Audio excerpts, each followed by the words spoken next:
Hello.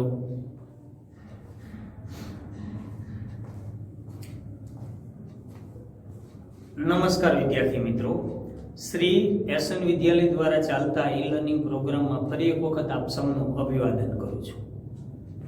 વિદ્યાર્થી મિત્રો, ધોરણ 10 ગદ્ય 5 ગુણવતી કન્યા એટલે કે ગુણવાન કન્યા મહાકવિ દંડી રચિત 10 કુમાર ચરિતમમાંથી આ વિષય વસ્તુ જે છે એ પસંદ કરવામાં આવેલું છે.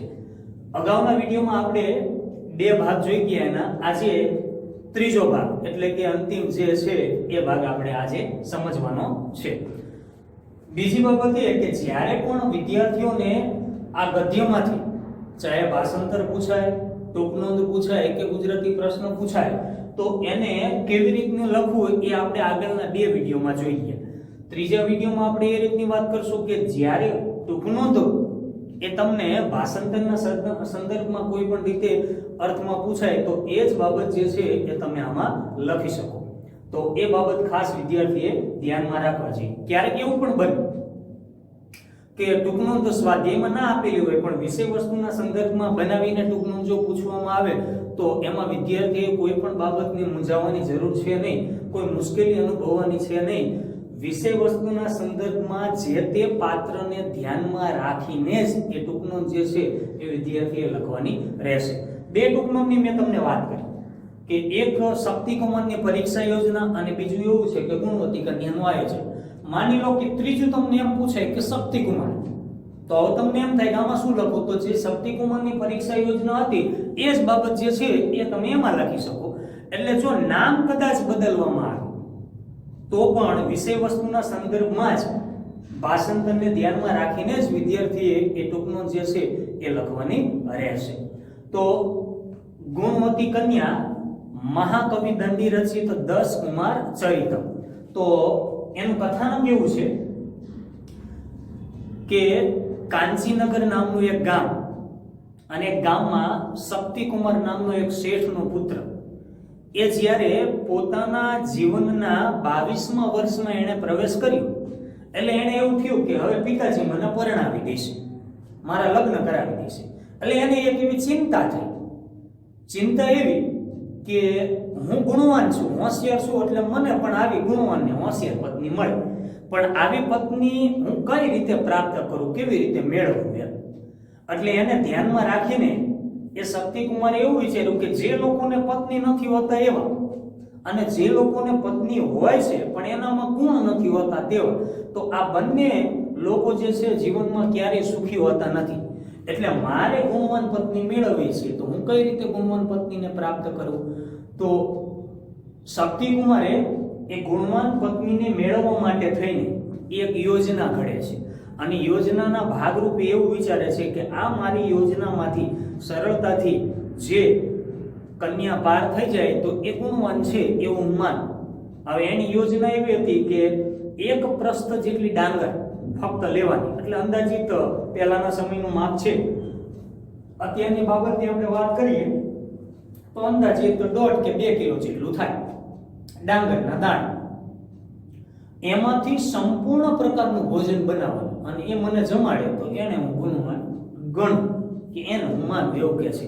એટલે એને યોજનાના ભાગરૂપે એને પાર પાડવા માટે થઈને વસ્ત્રના છેડે એક પ્રસ્થ જેટલી ડાંગર બાંધે છે અને જુદા જુદા દેશમાં ભટકે છે.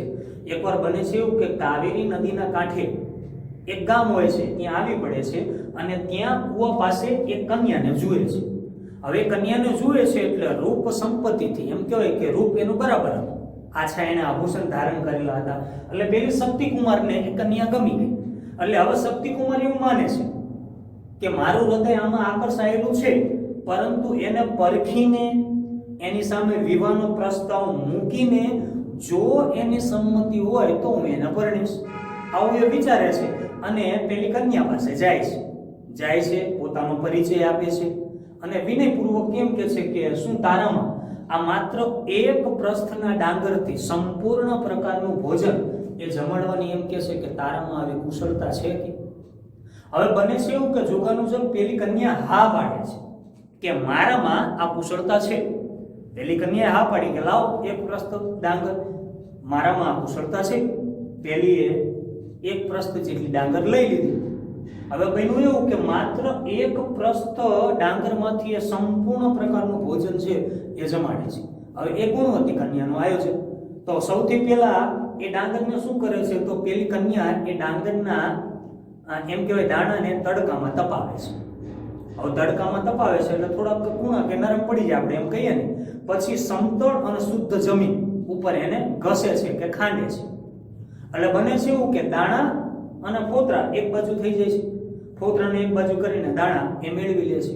હવે બને છે એવું કે ડાંગરના જે ફોતરા છે ને એને સોનીને વહેંચવા પેલી દાસીને કહે છે. શા માટે? તો ઘરેણાઓને સાફ કરવા માટે થઈને સોની જે છે એ પહેલાના સમયમાં એવું કહેવાય છે કે ડાંગરના જે ફોતરા છે એનો ઉપયોગ કરતા કે ઘરેણાઓને સાફ કરવા માટે.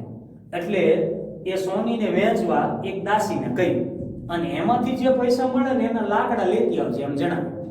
હવે બન્યું એવું કે સોનીને વહેંચ્યા, જે પૈસા મળ્યા ધન મળ્યું એમાંથી લાકડા પણ લઈ આવી. પછી બન્યું એવું કે એક ચૂલો બનાવ્યો. ચૂલો બનાવીને એને હવે ચોખાના પેલા દાણા છે ને વારંવાર શુદ્ધ એમ કહેવાય કે પાણીમાં એને ધોયા, જેથી કરીને સ્વસ્થ બની જાય. અને પછી ગરમ કરેલા પાણીમાં એને નાખ્યા. થોડો સમય રાહ જોયો એટલે પેલા ચોખા છે આપણે કઈ ભાત એ રંધાઈ ગયા. પછી બન્યું એવું કે રંધાઈ ગયા પછી હવે બળતણ પેલું હતું એને પાણીથી શાંત કરી નાખ્યું અને એમાંથી જે કોલસા પડ્યા એ કોલસા એને મેળવી લીધા.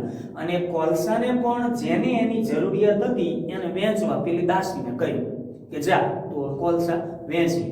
અને એમાંથી જે પૈસા મળે એમાંથી એને થોડું ઘણું એમ કહેશું કે શાક, એમાંથી ઘી, એમાંથી દહીં અને તેલની ખરીદી કરી અને ત્યારબાદ એમ કહેવાય છે કે એને સંપૂર્ણ ભોજન જે છે એ સારી રીતે બનાવ્યું.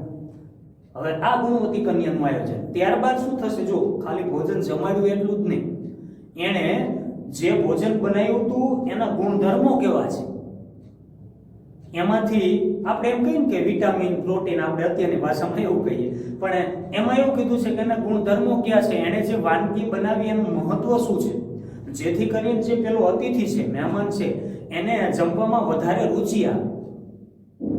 એની જે યોજના છે એ યોજનાના ભાગરૂપે પેલી કન્યા એવું માને છે કે મેં આ યોજના પ્રમાણે સારી રીતે કામ કર્યું છે, એટલે ભોજનના ગુણધર્મો એણે જણાવ્યા છે. જે વાનગીઓ એણે બનાવી છે એ વાનગીઓ વિશે એ પેલા શક્તિકુમારને કહે છે.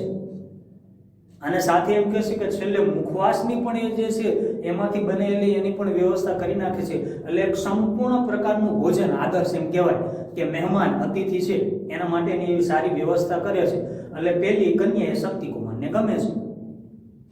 તો આ બાબત જે છે એ છેલ્લા ભાગમાં આપણે જોવાનું છે કે ફક્ત એટલી બાબત જ નહીં કે એને જમાડી દીધું, એ પછી એ કેવી વ્યવસ્થા કરે છે, શક્તિકુમાર એની કન્યા પ્રત્યે કેવી રીતે આકર્ષાય છે, અને ત્યારબાદ એ સંપૂર્ણ પ્રકારનું જે આયોજન છે શક્તિકુમારનું એમાંથી સારી રીતે પેલી કન્યા કઈ રીતે પસાર થાય છે એ આપણને એ છેલ્લા ભાગમાં જણાવ્યું છે. તો શબ્દશઃ આપણે પહેલા તો એને સમજવાનો આપણે પ્રયત્ન કરીએ.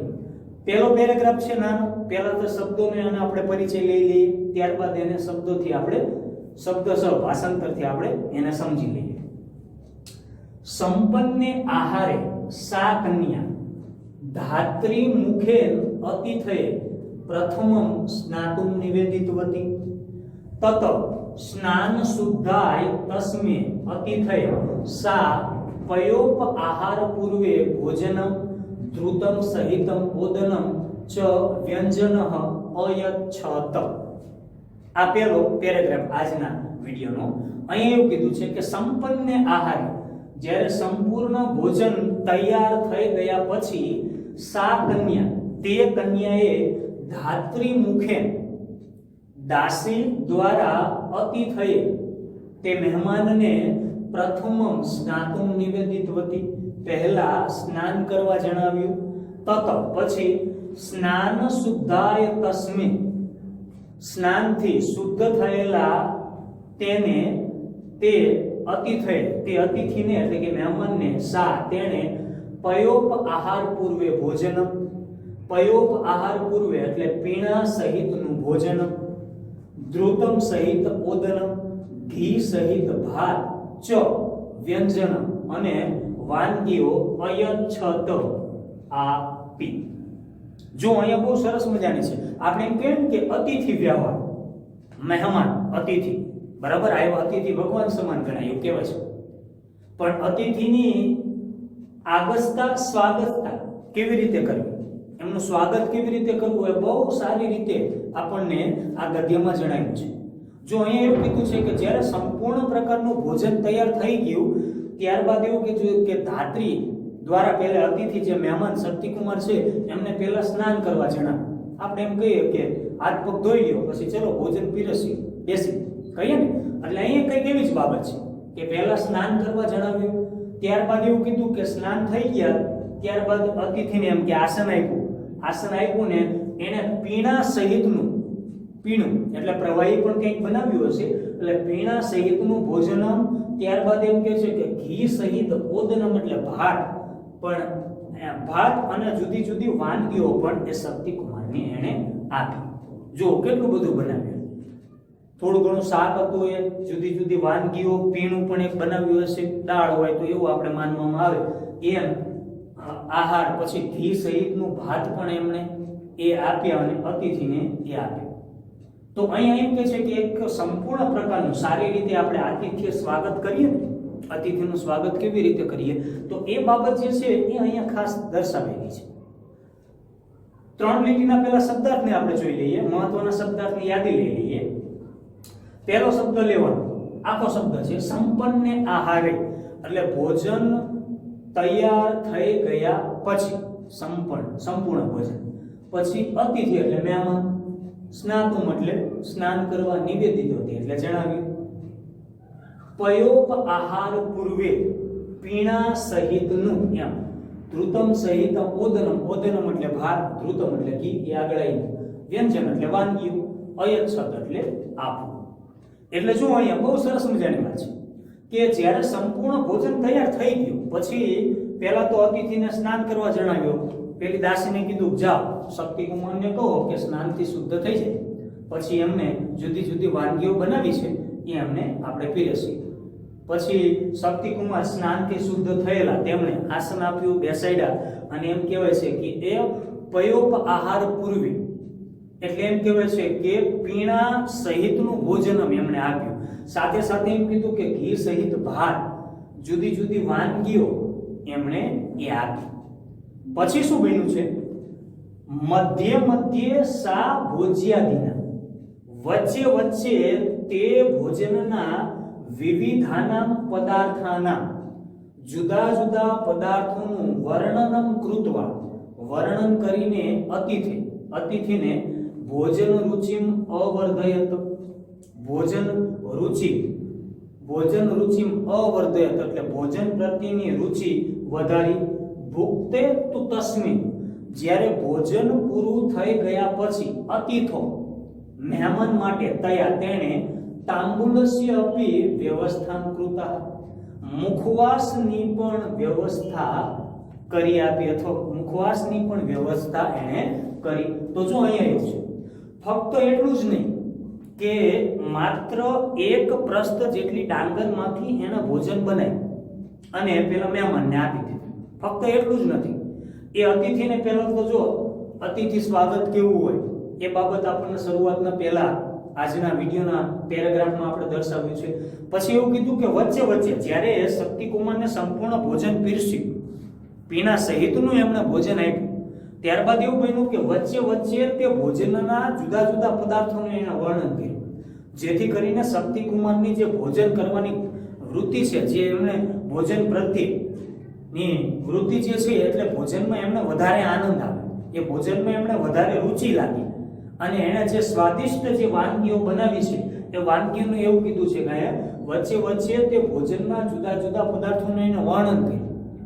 કઈ કઈ એને વાનગીઓ બનાવી છે, એ વાનગીનું મહત્વ શું છે, શરીર માટે લાભદાયક છે, તેમાંથી શું તત્વો મળતા હશે, એ દરેક બાબતો છે.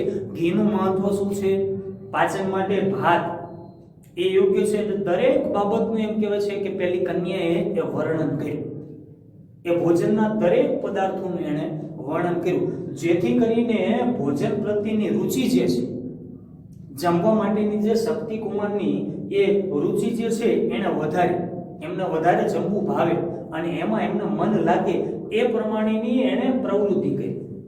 પછી એવું કીધું છે કે જ્યારે સંપૂર્ણ ભોજન પૂરું થઈ ગયા પછી તેણે એમ કહેવાય છે કે મહેમાન માટે છેલ્લે મુખવાસની પણ એણે એમ કહેવાય કે વ્યવસ્થા કરી આપી. એટલે એક આદર્શ એમ કહેવાય ભોજન એણે માત્ર એક પ્રસ્થના ડાંગરથી એણે બનાવ્યું. બોલ, એ એક પ્રશ્નના ડાંગરથી એમ કહેવાય છે કે છેલ્લે એણે મુખવાસની પણ એ વ્યવસ્થા જે છે એણે કરી આપી. તો આ બાબત જો અહીંયા એમ કહેવાય કે છેલ્લે મુખવાસની પણ વ્યવસ્થા કરી આપી એટલે અહીંયા સંપૂર્ણ પ્રકારનું એક પ્રસ્ત ડાંગરમાંથી ગુણવતી કન્યાનું આયોજન છે એ અહીંયા સુધી આપણે લેવું હોય તો લઈ શકાય. ગયા વિડીયોમાં મેં આગળ તમને કીધું હતું કે જ્યારે આમ કરીને જ્યારે આપણે છેલ્લે 3 લીટીનો પેરેગ્રાફ લખવાનો આવે એ આપણે છેલ્લા ભાગમાં જે છે એ જ્યારે ગુણવતી કન્યાનું આયોજન જ્યારે ટૂંકનોંધ આપણે લખવાની થઈ ત્યારે હું તમને ફરી પાછો જણાવીશ એમ મેં કીધું. તો ફરી પાછી ટૂંકનોંધ લખવાની કેવી રીતની થાય હજી એક વખત જણાવો અને આખી ટૂંકનોંધ કઈ રીતે લખાય એ બાબત આપણે હવે જોઈ લઈએ. જો શરૂઆતમાં પ્રસ્તાવના, પહેલા તો કર્તાકૃતિ આપેલી છે એટલે કર્તાકૃતિ આપણે લઈશું કે કવિ દંડી રચિત 10 કુમાર ચરિતમમાંથી આ વિષય વસ્તુ લેવામાં આવ્યું છે જે આ પ્રમાણે છે. તો એમાં શરૂઆતની પ્રસ્તાવના એટલે ભાષાંતરના સ્વરૂપમાં કે કાંચીનગરમાં શક્તિકુમાર નામનો એક શેઠનો પુત્ર રહેતો હતો. તે જ્યારે પોતાના જીવનના 22મા વર્ષમાં પ્રવેશ કર્યો ત્યારે એને ચિંતા થઈ કે હું ગુણવાન પત્ની કઈ રીતે પ્રાપ્ત કરું. એટલે શક્તિકુમાર પોતાની યોજનાના ભાગરૂપે યોજના ઘડે છે અને વસ્ત્રના છેડે એક પ્રસ્ત જેટલી ડાંગર બાંધે છે અને તે ડાંગરના એક પ્રસ્ત ડાંગરમાંથી સંપૂર્ણ પ્રકારનું જે ભોજન એને જમાડે તો એની સાથે વિવાહ કરવાનો શક્તિકુમાર એ નિર્ણય કરે છે અને એ કાવેરી નદીના કાંઠે આવેલા એક ગામમાં આવી પહોંચે છે અને ત્યાં એક કન્યાને જુએ છે. એ કન્યાને કહે છે કે તારામાં આ એક પ્રસ્ત ડાંગરમાંથી મને સંપૂર્ણ પ્રકારનું ભોજન જમાડવાની તારામાં કુશળતા છે. પેલી કન્યા હા પાડે છે. પછી પેરેગ્રાફ પાડીને લખે કે ગુણવતી કન્યાનું આયોજન. તો તે કન્યા સૌપ્રથમ પહેલા ડાંગરને તડકામાં તપાવે છે, પછી સમતળ શુદ્ધ જમીન પર તેને ઘસે છે, તેમાંથી ફોતરા અને દાણા છૂટા પડે છે. દાણા લઈને ફોતરાઓને ઘરેણાઓને સાફ કરવા માટે સોનીને વહેંચવા પેલી દાસીને કહે છે અને તેમાંથી જે ધન મળે પૈસા મળે તેની દાસીને લાકડા લેતી આવજે એમ કહે છે. દાસી લાકડા લઈ આવે છે. ત્યારબાદ પેલા દાણાને વારંવાર પાણીથી ધોવે છે અને ગરમ કરેલા પાણીમાં તેને નાખે છે. થોડા સમય પછી એવું કહેવાય છે કે ચોખા રંધાઈ જાય છે. ત્યારબાદ એમ કહે છે કે બળતણને શાંત કરીને તેમાંથી કોલસો મેળવીને તેની જરૂરિયાત વાળાને એ પણ આપી દે છે અને તેમાંથી જે પૈસા મળે છે તેમાંથી શાક, ઘી, દહીં અને તેલની ખરીદી કરે છે અને સંપૂર્ણ પ્રકારની વાનગી એ બનાવે છે. જ્યારે સંપૂર્ણ પ્રકારનું ભોજન તૈયાર થઈ જાય છે ત્યારે દાસી દ્વારા અતિથિને પહેલા તો સ્નાન કરવા જણાવે છે અને ત્યારબાદ પીણા સહિતનું ભોજન પણ એને આપે છે. છેલ્લે એમ કહે છે કે વિવિધ પદાર્થોનું વર્ણન કરીને સંપૂર્ણ ભોજન થઈ જાય. ભોજન કરી લીધા પછી તે કન્યા મુખવાસની પણ વ્યવસ્થા કરી આપે છે અને છેલ્લે લખાય આ માત્ર એક પ્રશ્નના ડાંગરથી પોતાની બુદ્ધિથી જુદી જુદી વાનગીઓ તૈયાર કરે છે. તો આ એ ટૂંકનોંધ જે છે એ તમે સારી રીતે એને લખી શકો. ખ્યાલ આવ્યો? હવે બીજા ભાગના આપણે મહત્વના જે શબ્દાર્થ જે છે પેલી 3 લીટીના એ શબ્દાર્થને પહેલા આપણે જોઈ લઈએ. ત્યારબાદ છેલ્લો પેરેગ્રાફ જે છે ફરી એક વખત આપણે સમજવાનો પ્રયત્ન કરી લઈએ. જો મધ્ય એટલે વચ્ચે પછી આવશે વર્ણનકૃત્વા એટલે વર્ણન કર્યું, અવર્ધયત એટલે વધારે. હવે આ શબ્દ મહત્વનો ખાસ, ભુક્તે તુ તસ્મિ ભોજન પૂરું થઈ ગયા પછી તાંબુલસ્ય એટલે મુખવાસ. બસ પછી આવશે એવમ એટલે આમ, સ્વકીય ગુણ સંપદા પોતાની ગુણ સંપત્તિથી પ્રસ્થ પરિમિતેન ધાન્ય માત્ર એક પ્રસ્થના ડાંગરથી વિવિધાની વ્યંજનાની જુદી જુદી વાનગીઓ વિરચિતવતી તૈયાર કરનારી કન્યા પ્રતિ કે કન્યાની પ્રત્યે સમાકૃષ્ટ આકર્ષાયેલા શક્તિકુમારે વિવાહ પ્રસ્તાવ કૃતવાન વિવાહનો પ્રસ્તાવ એ મૂક્યો. કન્યા સ્વીકૃતે પ્રસ્તાવ કન્યાએ તે પ્રસ્તાવ સ્વીકાર્યો. તામ પછી વિધિવત ઉપગમ્ય વિધિપૂર્વક ઉપગમ્ય પાસે જઈને વિધિવત ઉપગમ્ય એટલે વિધિપૂર્વક વિવાહ કરીને સ્વનગરમ અનયત પોતાના નગરમાં લઈ ગયો. આ છેલ્લો ભાગ છે.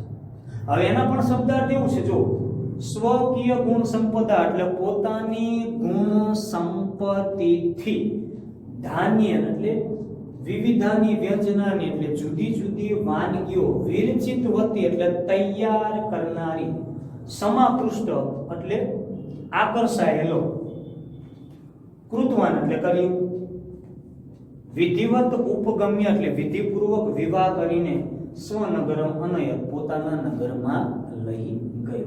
હવે અહીંયા છેલ્લે એવું કીધું કે તેણે મુખવાસની પણ છેલ્લે વ્યવસ્થા કરી આપી. એટલે અતિથિ સત્કાર કેવો એ સંપૂર્ણ અને આદર્શ ઉદાહરણ જે છે આપણને આ ગદ્યમાં જોવા મળે. અને પેલી ગુણવતી કન્યા કેવો કીધું ને તમને આગળના વિડીયોમાં પણ મેં તમને કીધું છે કે પહેલાના સમયમાં એવું બન્યું કે હોશિયાર વ્યક્તિ કોણ, એ હોશિયાર વ્યક્તિની પારખ કરવા માટે થઈને એમ કહેવાય કે એની પરખ કરવા માટે થઈને એની પરીક્ષા લેવામાં આવે. પણ પરીક્ષાના ભાગરૂપે એમ કહેવાય કે આવી રીતનું કંઈક જુદા જુદા દેશી નુસ્ખા કે જુદું આયોજન હોય જેથી કરીને એમ કહેવાય કે એમાંથી સરળતાથી જે પસાર થઈ જાય એ બુદ્ધિશાળી છે એમ કેવું હોય તો કહી શકાય. પહેલાના સમયમાં આના કોઈ ક્લાસ હતા નહીં કે આની કોઈ પરીક્ષા લેવામાં નહોતી આવતી કે ભાઈ લેખિત પરીક્ષા આવે ચલો આપો કે કોણ કેટલું હોશિયાર છે એમ. એટલે આ જ રીતે એમની એમ કહેવાય કે પરખ કરવામાં આવતી. ઘણી બધી વાર્તાઓ હોય, ઘણા બધા પ્રસંગો હોય, એને ધ્યાનમાં રાખીને સાહિત્યમાં ઘણી બધી આવા પ્રસંગો આપેલા છે જેથી કરીને વ્યક્તિ જીવનમાં એમ કહેવાય કે સારો એક સંદેશો આપણને મળે છે કે કઈ બાબત એ અહીંયા દર્શાવેલી છે. અને ખાસ કરીને સંસ્કૃત સાહિત્યમાં આ બાબત વર્ષો જૂની છે અને આજે પણ એટલી જ એની સાથે એ સંકળાયેલી બાબત આપણને અહીંયા જોવા મળે છે. તો એ જ અહીંયા એ આપણને દર્શાવેલું છે. પછી શું આપણને કીધું છે છેલ્લે એવું કે તેણે મુખવાસની પણ વ્યવસ્થા કરી આપી. હવે બને છે એવું આમ પોતાની ગુણ સંપત્તિથી સંપૂર્ણ પોતાનામાં જે આવડત છે, પોતાનામાં જે ગુણ છે એને ધ્યાનમાં રાખીને એમ કહેવાય છે કે માત્ર એક પ્રસ્થ ડાંગરમાંથી એ સંપૂર્ણ પ્રકારનું ભોજન બનાવે છે. જુદી જુદી વાનગીઓ તૈયાર એને કરી અને એ કન્યા પ્રત્યે પેલો શક્તિકુમાર જે છે આકર્ષાય છે કે આ કન્યા રૂપથી તો મને ગમતી જ હતી પણ હવે મને એના ગુણથી પણ ગમે છે. એટલે પેલો શક્તિકુમાર એની પાસે જાય છે, વિવાહનો પ્રસ્તાવ મૂકે છે. પેલી કન્યા એ પ્રસ્તાવને સ્વીકારે છે અને ત્યારબાદ એમ કહે છે કે વિધિપૂર્વક જે પ્રમાણે નિયમ જે પ્રમાણે પહેલાના સમયનો હોય એમ કે વિધિપૂર્વક એ વિવાહ કરીને એ તેને પોતાના નગરમાં લઈ જાય છે. એટલે આ ગુણવતી કન્યાનું આયોજન. આ પાઠના બે મહત્વના ભાગ, એક શક્તિકુમારની પરીક્ષા યોજના અને બીજું શું છે ગુણવતી કન્યાનું આયોજન. એટલે આ બાબત અહીંયા રહેલી છે. આમ જોવા જઈએ તો શેઠનો પુત્ર હવે એનું માંગુ નાખવું હોય કે એની સાથે વિવાહ માટેની કન્યાની વાત કરવાની વાત હોય તો ઘણા બધા સાંજ પડે એને આવે. પણ એને કઈ બાબત હતી? એના મનમાં આવો પ્રશ્ન હતો કે હું હોશિયાર છું, હું ગુણવાન છું, તો જેવો હું ગુણવાન છું એવી જ મને પત્ની મળે. એને કઈ વધારે એવી અપેક્ષા નહોતી કે રૂપ સુંદરી જ જોઈએ, ખૂબ જ હોશિયાર જ જોઈએ, એવું નહીં. કે એના પ્રમાણમાં એ જેટલો સ્વરૂપવાન કે રૂપવાન છે એ જ પ્રમાણે એનામાં જેટલો ગુણ છે એવી જ કે મને પત્ની મળે એટલે એમ કહેવાય કે ગૃહસ્થ જીવન છે બહુ સારી રીતે ચાલે એમ પોતે એવું માનતું. એટલે એને એવું કે મારામાં જેવા ગુણ છે, હું જેવો હોશિયાર છું, મને બસ એવી હોશિયાર અને એવી જ સ્વરૂપવાન કે દેખાવડી મને કન્યા મળે એની એવી અપેક્ષા હતી. પણ એના ભાગરૂપે યોજનાના ભાગરૂપે કે જો આમાંથી પસાર થાય એ કન્યા જ મને ગમે અને એવું નહીં કે એ જ ગમે, જો એને વિવાહનો પ્રસ્તાવ મૂકવાનો એ કદાચ ના પાડે તો ફરી પાછા એની યોજનામાંથી પસાર થાય એવી કન્યાની શોધખોળ કરવાની. પણ આ તો જે કન્યાને જુએ છે, હા પાડે છે, સંપૂર્ણ પ્રકારનું ભોજન પણ બનાવે છે, અને ત્યારબાદ એ અહીંયા શું કહે છે કે એ ભોજન બનાવનારી કન્યા પ્રત્યે વિવાહનો પ્રસ્તાવ પણ મૂકે છે. પહેલી કન્યા હા પાડે છે, જો વિનયપૂર્વક એની સાથે વિવાહનો પ્રસ્તાવ મૂકવાનો, જો એની સંમતિ હોય તો જ એની સાથે પરણવાનું. અને એમ છેલ્લે એવું કીધું, એમ વિધિપૂર્વક વિવાહ કરીને એને પોતાના નગરમાં લઈ જાય છે. તો અહીંયા એ છેલ્લો ભાગ જે છે એ આપણે આ રીતનો, પણ પાઠ બહુ સરસ મજાનો છે, મહત્વનો છે. અવારનવાર વિદ્યાર્થીઓને આમાંથી ભાષાંતર પૂછાતું હોય છે, ટૂંકનોંધ પણ ક્યારેક પૂછાતી હોય. ભાષાંતર ના પૂછાય તો ટૂંકનોંધ કે ગુજરાતી પ્રશ્ન જે છે એ આ ચેપ્ટરમાંથી વિદ્યાર્થીને ફરજિયાત પ્રમાણે મારું એવું માનવું છે પૂછાતું હોય છે. એટલે એ દ્રષ્ટિએ આ પાઠ ખૂબ જ મહત્વનો છે. એટલે વિદ્યાર્થીઓએ એ બાબતની ખાસ એને ધ્યાનમાં લેવો પડશે. આ છેલ્લો ભાગ છે કે માત્ર એણે એક પ્રસ્ત ડાંગરમાંથી સંપૂર્ણ ભોજન બનાવ્યું અને અતિથિને જમાડી દીધું એમ નહીં. પોતાની આવડતથી, તમે જુઓ, પોતાની ગુણ સંપત્તિથી એમ કહેવાય કે અતિથિને એમ કહેવાય છે કે સ્નાન કરવા જણાવ્યું, પીણા સહિતનું ભોજન આપ્યું. ભોજન પૂરું થઈ ગયા પછી એમ કહેવાય છે કે એના મુખવાસની પણ વ્યવસ્થા કરી આપી. મુખવાસની તો વ્યવસ્થા કરી આપી, પણ સાથે સાથે એણે જે પણ વસ્તુ બનાવી છે, જેટલું પણ એને ભોજન બનાવ્યું છે, એ દરેક ભોજનના જુદા જુદા ગુણધર્મો કયા છે, જુદી જુદી બાબત એની સાથે કઈ સંકળાયેલી છે, એણે કઈ વાનગીઓ બનાવી છે, એનું મહત્વ શું છે, એ દરેક બાબત જે છે એ શક્તિકુમારને કહી સંભળાય. અને ત્યારબાદ એમ કહે છે કે એને ભોજન રુચિ વધે, જમવામાં રસ લાગે, ભોજન પ્રત્યે એને વધારે રસ જન્મે. અને ત્યારબાદ એમ કહેવાય કે એ અતિથિ છે, અતિથિ સત્કાર કેવો એનું પણ દ્રષ્ટાંત જે છે એ ખાસ કરીને આ પાઠમાં જોવા મળે છે. તો છેલ્લે એમ કહે છે કે પોતાની ગુણ સંપત્તિથી, માત્ર એક પ્રશ્ન ડાંગરથી સંપૂર્ણ પ્રકારનું ભોજન તૈયાર કરનારી પેલી ગુણવતી કન્યા પ્રત્યે શક્તિકુમાર જે છે આકર્ષાય છે. એટલે વિવાહનો પ્રસ્તાવ મૂકે છે. વિવાહનો પ્રસ્તાવ પેલી કન્યા સ્વીકારે છે, અને પછી એમ કહે છે કે વિધિપૂર્વક વિવાહ કરીને પેલો શક્તિકુમાર જે છે એ કન્યાને પોતાના નગરમાં લઈ જાય છે. તો છેલ્લે આ ભાગ અહીંયા પૂર્ણ. વિદ્યાર્થીઓને ખાસ આનું સ્વાધ્યાય છે ખૂબ જ મહત્વનું છે. સ્વાધ્યાય થોડું મોટું છે, એટલે વિદ્યાર્થીએ બહુ કાળજીપૂર્વક એ સ્વાધ્યાય જે છે એ લખવાનો વિદ્યાર્થીએ પ્રયત્ન કરવાનો રહેશે.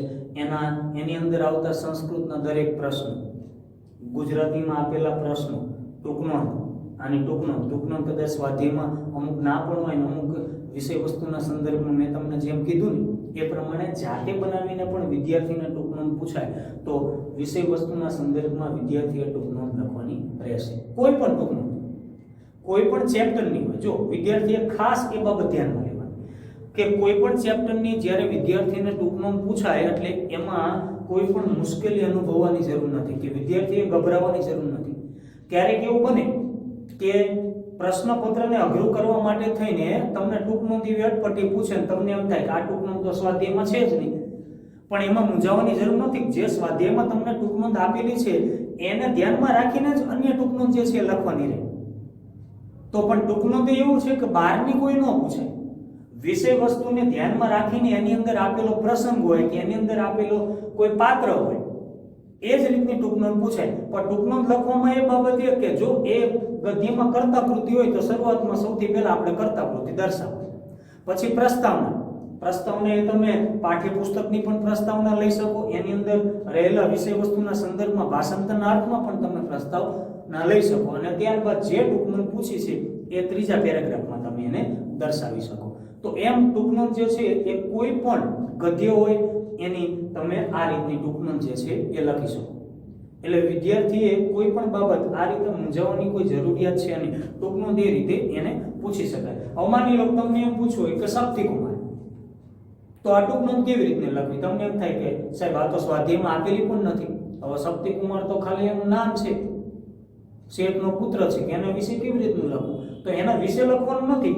વિષય વસ્તુ આપણને શું આપેલું છે એ ગદ્યને ધ્યાનમાં રાખીને ભાષાંતરના સંદર્ભમાં તમારે ટૂંક નોંધ લખો.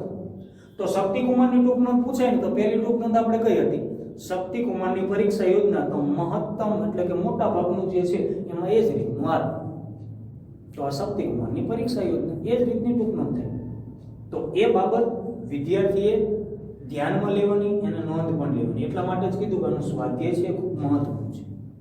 એટલે એની અંદર આવતા ગુજરાતીના પ્રશ્નો, પછી વ્યાકરણ વિભાગ હોય, સંસ્કૃતમાં પ્રશ્નોના જવાબ હોય કે જે મેં તમને કીધું એ પ્રમાણેની ટૂંક નોંધ હોય. તો દરેક બાબતની ધ્યાનમાં રાખીને, કાળજી રાખીને જે ટૂંક નોંધ હોય કે સ્વાધ્યાય હોય એ વિદ્યાર્થીએ લખવાનું રહેશે. તો હોમવર્કમાં આ ભાષાંતર અને આનું સ્વાધ્યાય એ વિદ્યાર્થીએ હોમવર્કમાં લખવાનું રહેશે. હા, સ્વાધ્યાયની એક બાબત ખાસ ધ્યાનમાં રાખવાની કે શક્ય હોય ને ત્યાં સુધી વિદ્યાર્થીઓએ સ્વાધ્યાય જાતે લખવાનો પ્રયત્ન કરવો. હા, કોઈ પ્રશ્ન વિદ્યાર્થીઓને ના સમજે તો એ તમે કોઈ પણ સાહિત્ય હોય, વધારે મોટા ભાગે વિદ્યાર્થીઓ નવનીતનો જ ઉપયોગ કરતા હોય છે. નવનીત હોય કે ભાષાંતર હોય કે પછી પાઠ્યપુસ્તકની તમે મદદ લ્યો, એને ધ્યાનમાં રાખીને જે તમને પ્રશ્ન ના સમજાતો હોય તેનો ઉપયોગ તમે સાહિત્યનો કરી શકો છો. પણ મારું એવું કહેવું છે કે સાહિત્યનો ઉપયોગ કર્યા છતાં પણ તમે એવું કરો કે જે પ્રશ્ન તમને ના આવે એ પ્રશ્ન અન્ય સાહિત્ય કે ભાષાંતરની મદદથી તમે વાંચી અને વાંચીને ત્યારબાદ જાતે લખવાનો જ વિદ્યાર્થી પ્રયત્ન કરે એવો મારો આગ્રહ છે. એટલે શક્ય હોય ત્યાં સુધી વિદ્યાર્થીએ સ્વાધ્યાય જે છે એ જાતે જ લખવાનો પ્રયત્ન જે છે એ વિદ્યાર્થીએ કરવાનો રહેશે. જેથી કરીને પરીક્ષામાં ગમે ત્યારે પૂછે એટલે ફક્ત વિદ્યાર્થીએ એને વાંચન કરવાનું જ રહે, પછી એને તૈયાર કરવાની બાબત નહીં. એટલા માટે તમને જો પાઠ પાડી જુદા જુદા વિભાગમાં મેં તમને ભાષાંતર તૈયાર કરવાની વાત કરી છે. એક સાથે આખા પાઠનું આપણે ભાષાંતર તૈયાર નથી કરવું. વિદ્યાર્થીને ભાગમાં વહેંચી અને એટલું ભાષાંતર તૈયાર થઈ જાય ત્યારબાદ બીજો ભાગ લો, ત્યારબાદ ત્રીજો ભાગ લો. પહેલો ભાગ તૈયાર થઈ જાય એટલે એના માટે સમય બહુ ઓછો જોઈએ. તો શક્ય હોય ત્યાં સુધી એમાંથી નીકળતા પ્રશ્નોનું પણ સાથે તમારું સોલ્યુશન થઈ જાય. એટલે આ રીતે વિભાગ પાડીને જો વિદ્યાર્થીઓ એ પાઠને સમજવાનો પ્રયત્ન કરે ને એટલે એકદમ પાઠ જે છે સરળ બની જાય અને આમાંથી પૂછાય એટલે દરેક બાબતો વિદ્યાર્થી સારી રીતે પરીક્ષામાં લખી શકે. તો આ રીતની બાબત એ આ પાઠને ધ્યાનમાં રાખીને વિદ્યાર્થીએ લખવાની રહેશે. તો અહીંયા એ પાઠ પૂર્ણ. તો છેલ્લે આપણે ફક્ત ભાષાંતર જે છે એ જોઈ લઈએ, બરાબર. ત્યારબાદ વિદ્યાર્થી એને સમજીને જાતે ભાષાંતર લખીને સ્વાધ્યાય જે છે એ વિદ્યાર્થીએ જાતે લખવાનું રહેશે. તો આ છેલ્લો ભાગ અને છેલ્લા ભાગનું ફક્ત જતા પહેલા આપણે ભાષાંતર જે છે એ ફક્ત ભાષાંતર શબ્દથી શબ્દ કેવું છે એને આપણે એક વખત જોઈ લઈએ. તો શક્ય હોય તો વિદ્યાર્થીએ પોતાનું પાઠ્યપુસ્તક સાથે રાખવાનું. વિડીયોના માધ્યમથી જ્યારે આપણે શીખતા હોય ત્યારે છેલ્લે હું તમને એમ કહું કે હવે ભાષાંતર ફક્ત કેવી રીતનું રહેશે એટલે પાઠ્યપુસ્તકને ધ્યાનમાં રાખીને લીટીથી લીટી ચાલવું. કેવી રીતનું એનું ભાષાંતર થશે એ દરેક શબ્દનું ભાષાંતર જે છે એ અહીંયા હું બોલું છું. એટલે એને ધ્યાનમાં રાખીને વિદ્યાર્થીઓ એ સારી રીતે એ લખી શકશે. તો ફક્ત એ ભાષાંતર કેવી રીતનું થશે એને આપણે સમજવાનો પ્રયત્ન કરીએ. ફરી એક વખત છેલ્લે, જ્યારે સંપૂર્ણ ભોજન તૈયાર થઈ ગયા પછી તે કન્યાએ દાસી દ્વારા અતિથિને પહેલા સ્નાન કરવા જણાવ્યું. પછી સ્નાનથી શુદ્ધ થયેલા તે મહેમાનને તેણે પીણા સહિતનું ભોજન, ઘી સહિત ભાત અને જુદી જુદી વાનગીઓ આપી. વચ્ચે વચ્ચે તે ભોજનના જુદા જુદા પદાર્થોનું વર્ણન કરીને મહેમાનને ભોજન પ્રત્યેની રુચિ વધારી. જ્યારે ભોજન પૂરું થઈ ગયા પછી મહેમાન માટે તેણે મુખવાસની પણ વ્યવસ્થા કરી. આમ પોતાની ગુણ સંપત્તિથી માત્ર એક પ્રસ્થ ધાન્ય વડે જુદી જુદી વાનગીઓ તૈયાર કરનારી તે કન્યા પ્રત્યે આકર્ષાયેલા શક્તિકુમારે વિવાહનો પ્રસ્તાવ મૂક્યો. કન્યાએ તે પ્રસ્તાવ સ્વીકાર્યો. પછી વિધિપૂર્વક વિવાહ કરીને તે પોતાના નગરમાં લઈ ગઈ. તો અહીંયા એ પાઠ પૂર્ણ. એટલે વિદ્યાર્થીઓનું ભાષાંતર અને એનું સ્વાધ્યાય જે છે એ વિદ્યાર્થીએ જાતે લખવાનું રહેશે. ખાસ એ આની નોંધ એ રાખવાની. પોતાની પ્રેક્ટિસ બુકમાં ખૂબ જ સરસ અક્ષરે એ વિદ્યાર્થીઓનું ભાષાંતર અને સ્વાધ્યાય જે છે એ લખવાનું રહેશે, જેથી કરીને પરીક્ષામાં પણ એ ભાષાંતર અને સ્વાધ્યાય જે છે એ વાંચનમાં વિદ્યાર્થીઓને ખૂબ જ સરળતા રહે એ બાબત વિદ્યાર્થીઓએ ધ્યાનમાં રાખવાની. તો ભાષાંતર અને સ્વાધ્યાય વિદ્યાર્થીના હોમવર્કમાં રહેશે. તો આજના વિડીયોમાં આટલું. ફરી પાછા નવા ગદ્ય કે પદ્ય સાથે ફરી પાછા આપણે મળીશું. ત્યાં સુધી અસ્તુ.